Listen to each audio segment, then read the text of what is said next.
આકાશવાણી સમાચાર અંકિત પ્રજાપતિ વાંચે છે. સૌપ્રથમ મુખ્ય સમાચાર. લોકસભા ચૂંટણીના ત્રીજા તબક્કા માટે જાહેર પ્રચાર વેગવંતો બન્યો. મુખ્ય રાજકીય પક્ષોના ટોચના નેતાઓ રેલીઓ અને રોડ શો દ્વારા મતદારોને રીઝવવા પ્રયત્ન કરી રહ્યા છે. કેન્દ્ર સરકારે બાંગ્લાદેશ, સંયુક્ત આરબ અમીરાત, ભૂટાન, બહરીન, મોરિશિયસ તેમજ શ્રીલંકાને 99,000 મેટ્રિક ટનથી વધુ ડુંગળી નિકાસ માટે મંજૂરી આપી. અમેરિકાના વિદેશ મંત્રીએ ચેતવણી આપી છે કે જો ચીન યુક્રેન પર હુમલા માટે રશિયાને શસ્ત્રો આપવાનું બંધ નહીં કરે તો અમેરિકા પગલાં લેશે. હવામાન વિભાગે આજે પશ્ચિમ બંગાળ અને ઓડિશાના ગંગાના વિસ્તારોમાં વધુ ગરમીને લઈને રેડ એલર્ટ જાહેર કર્યું છે.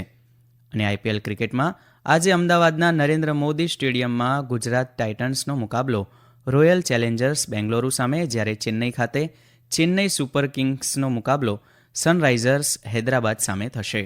સમાચાર વિગતવાર. રાજ્યની 25 લોકસભાની અને વિધાનસભા ખાલી પડેલી 5 બેઠકો માટે સમગ્ર રાજ્યમાં પ્રચાર પૂરજોશમાં ચાલી રહ્યો છે. ભાજપ, કોંગ્રેસ, આમ આદમી પાર્ટીના રાષ્ટ્રીય નેતાઓ ગુજરાતમાં વિવિધ સ્થળે પોતાના ઉમેદવારોના સમર્થનમાં જાહેર સભાઓ, બેઠકો અને રોડ શો યોજી રહ્યા છે. ગુજરાતમાં રાજકીય પ્રચાર પૂરજોશમાં ચાલી રહ્યો છે. ભાજપના વરિષ્ઠ નેતા અને કેન્દ્રીય મંત્રી રાજનાથસિંહ આજે ભાજપના ઉમેદવારોની તરફેણમાં પ્રચાર કરશે. શ્રી સિંહ સવારે અમદાવાદમાં પત્રકાર પરિષદને સંબોધશે અને બાદમાં ખંભાત અને ભાવનગરમાં ચૂંટણી રેલીઓને સંબોધશે. બીજી તરફ કોંગ્રેસના વરિષ્ઠ નેતા રાહુલ ગાંધી આજે સાંજે દમણમાં તો આવતીકાલે પાટણમાં જાહેર સભા કરશે. શ્રી ગાંધી કોંગ્રેસના ઉમેદવાર કેતન પટેલના પક્ષમાં પ્રચાર કરશે. કોંગ્રેસના વરિષ્ઠ નેતા અભિષેક મનુ સિંઘવી આજે રાજ્યમાં પ્રચાર કરશે. શ્રી સિંઘવી અમદાવાદમાં પત્રકાર પરિષદને સંબોધશે તો ગઈકાલે ભાજપના વરિષ્ઠ નેતા અમિત શાહે પોરબંદરમાં એક જાહેર રેલીને સંબોધતા વિશ્વાસ વ્યક્ત કર્યો હતો કે પ્રધાનમંત્રી નરેન્દ્ર મોદીના ત્રીજા કાર્યકાળ દરમિયાન ભારત વિશ્વની ટોચની 3 અર્થવ્યવસ્થાઓમાં સામેલ થશે. પંચમહાલમાં એક રેલીને સંબોધતા શ્રી શાહે જણાવ્યું હતું કે ભાજપ સરકાર સત્તામાં આવ્યા બાદ સમાન નાગરિક સંહિતા લાગુ કરશે. શ્રી શાહે તુષ્ટિકરણ અને વોટ બેંકની રાજનીતિ માટે વિપક્ષ કોંગ્રેસ પર પ્રહારો કર્યા હતા. બીજી તરફ કોંગ્રેસના મહાસચિવ પ્રિયંકા ગાંધી વાડ્રાએ વલસાડમાં રેલીને સંબોધતા જણાવ્યું હતું કે જો કોંગ્રેસ પક્ષ સત્તામાં આવશે તો તે આદિવાસી લોકો માટે વિશેષ બજેટ ફાળવશે. આમ આદમી પાર્ટીના સાંસદ સંજયસિંહે ભરૂચ લોકસભા બેઠકના આમ આદમી પાર્ટીના ઉમેદવાર ચૈતર વસાવાના સમર્થનમાં અંકલેશ્વરમાં ચૂંટણી પ્રચાર કર્યો હતો. ઉત્તર પ્રદેશમાં આજે અનેક ચૂંટણી સભાઓ યોજાઈ રહી છે. ભારતીય જનતા પાર્ટીના વરિષ્ઠ નેતા અમિત શાહ આજે કાસગંજ, મૈનપુરી, ઇટાવા અને કાનપુરમાં સભા કરશે. કાનપુરમાં લોકસભા ચૂંટણીના સંદર્ભમાં તેઓ પાર્ટી કાર્યકર્તાઓને પણ મળશે. ભાજપના વરિષ્ઠ નેતા અને ઉત્તર પ્રદેશના મુખ્યમંત્રી યોગી આદિત્યનાથ આજે બરેલી, બદાઉન અને એટા જિલ્લામાં રેલી કરશે. બીજી તરફ સમાજવાદી પાર્ટીના વડા અખિલેશ યાદવ પણ આજે બરેલીમાં પ્રચાર કરશે. તેમની બીજી રેલી સંભલ જિલ્લામાં યોજાશે. તેલંગાણામાં ભારતીય કોમ્યુનિસ્ટ પાર્ટી સીપીઆઈ અને માર્ક્સવાદી કોમ્યુનિસ્ટ પાર્ટી સીપીઆઈએમ લોકસભા ચૂંટણીમાં કોંગ્રેસને સમર્થન આપશે. આ સંદર્ભે સીપીઆઈ તેમના નેતાઓને ગઈકાલે પ્રદેશ કોંગ્રેસ અધ્યક્ષ અને મુખ્યમંત્રી રેવંત રેડ્ડી સાથે મુલાકાત કરી હતી. બંને પક્ષોએ ભોંગીર સિવાયની તમામ બેઠકો પરથી પોતાના નામ પાછા ખેંચી લીધા છે. શ્રી રેડ્ડીએ કહ્યું કે તેમણે ભોંગીર સહિત તમામ મત વિસ્તારોમાં કોંગ્રેસને સમર્થન આપવાની અપીલ કરી છે, જેથી કરીને મતોનું કોઈ વિભાજન ન થાય અને ભાજપને હરાવી શકાય. સીપીઆઈએમએ ભોંગીરથી પોતાનો ઉમેદવાર ઉતાર્યો છે. કોંગ્રેસના મહાસચિવ કેસી વેણુગોપાલે કહ્યું છે કે પાર્ટી ઉત્તર પ્રદેશની બાકી રહેલી લોકસભાના ઉમેદવારોની આગામી યાદી 2 દિવસમાં જાહેર કરશે. ઉત્તર પ્રદેશ મહત્વની બેઠકો રાયબરેલી અને અમેઠી માટેના ઉમેદવારોની ચર્ચા કરવા કોંગ્રેસે ગઈકાલે કેન્દ્રીય ચૂંટણી સમિતિની બેઠક યોજી હતી. સૂત્રોના જણાવ્યા અનુસાર ઉત્તર પ્રદેશ કોંગ્રેસ દ્વારા સીઈસીને પ્રસ્તાવ મૂકવામાં આવ્યો હતો કે ગાંધી પરિવાર અમેઠી અને રાયબરેલી બેઠકો પરથી ચૂંટણી લડે અને અંતિમ નિર્ણય કોંગ્રેસ અધ્યક્ષ મલ્લિકાર્જુન ખડગે પર છોડવામાં આવ્યો છે.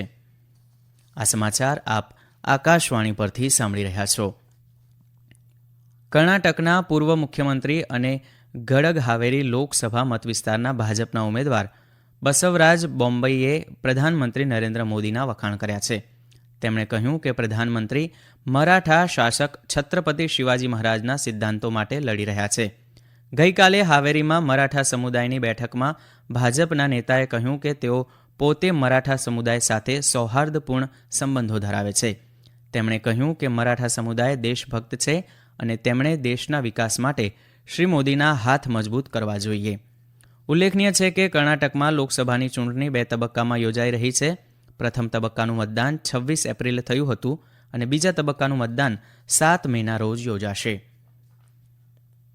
કેન્દ્ર સરકારે બાંગ્લાદેશ, સંયુક્ત અરબ અમીરાત, ભૂટાન, બહરીન, મોરેશિયસ તેમજ શ્રીલંકાને 99,000 મેટ્રિક ટનથી વધુ ડુંગળી નિકાસ માટેની મંજૂરી આપી છે. સરકારે પશ્ચિમ એશિયા અને કેટલાક યુરોપીય દેશો માટે ઉગાડવામાં આવેલી 2,000 મેટ્રિક ટન સફેદ ડુંગળીની નિકાસને પણ મંજૂરી આપી દીધી છે. ગત વર્ષે ડિસેમ્બરમાં વર્ષ 2023-24માં ખરીફ પાક અને રવિ પાકોની અનુમાનિત ઉપજ તેમજ ઘરેલું પુરવઠાની મર્યાદાને જોતા ડુંગળીની નિકાસ પર પ્રતિબંધ મૂક્યો હતો.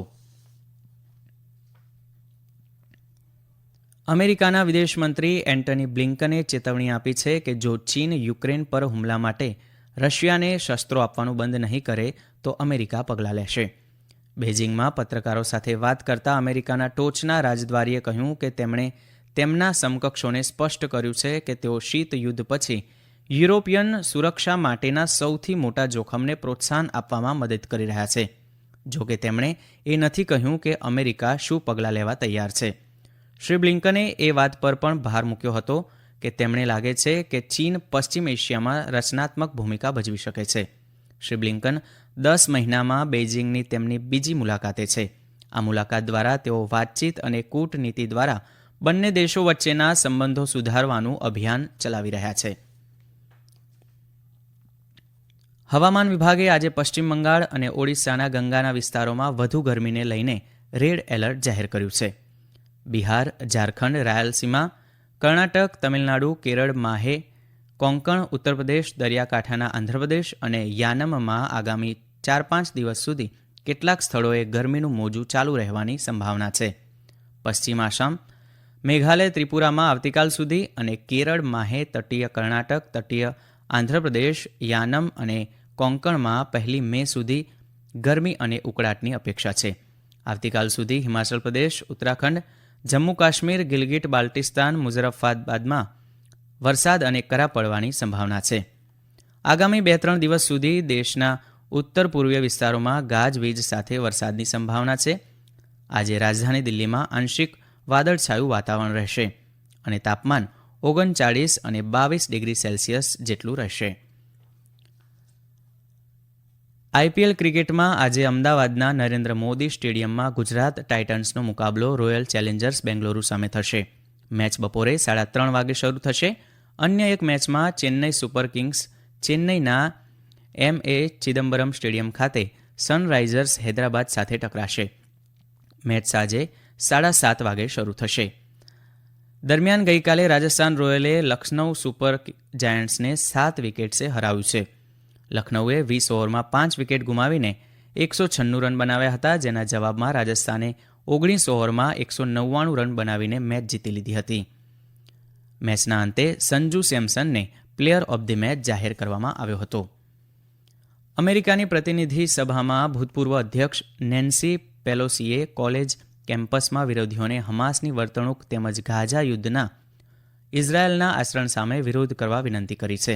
સમગ્ર અમેરિકામાં ડઝનેક કેમ્પસમાં સેંકડો લોકોની ધરપકડ કરવામાં આવી છે, જ્યાં ગાઝામાં પેલેસ્ટિયનોના સમર્થનમાં વિરોધ અને શિબિરો શરૂ કરવામાં આવી છે. અંતમાં મુખ્ય સમાચાર ફરી એકવાર. લોકસભા ચૂંટણીના 3જા તબક્કા માટે જાહેર પ્રચાર વેગવંતો બન્યો. મુખ્ય રાજકીય પક્ષોના ટોચના નેતાઓ રેલીઓ અને રોડ શો દ્વારા મતદારોને રીઝવવા પ્રયત્ન કરી રહ્યા છે. કેન્દ્ર સરકારે બાંગ્લાદેશ, સંયુક્ત અરબ અમીરાત, ભૂટાન, બહરીન તેમજ શ્રીલંકાને 99,000 મેટ્રિક ટનથી વધુ ડુંગળી નિકાસ માટે મંજૂરી આપી. અને હવામાન વિભાગે આજે પશ્ચિમ બંગાળ અને ઓડિશાના ગંગાના વિસ્તારોમાં વધુ ગરમીને લઈને રેડ એલર્ટ જાહેર કર્યું છે. આ સાથે આકાશવાણી પરથી સમાચાર પૂરા થયા.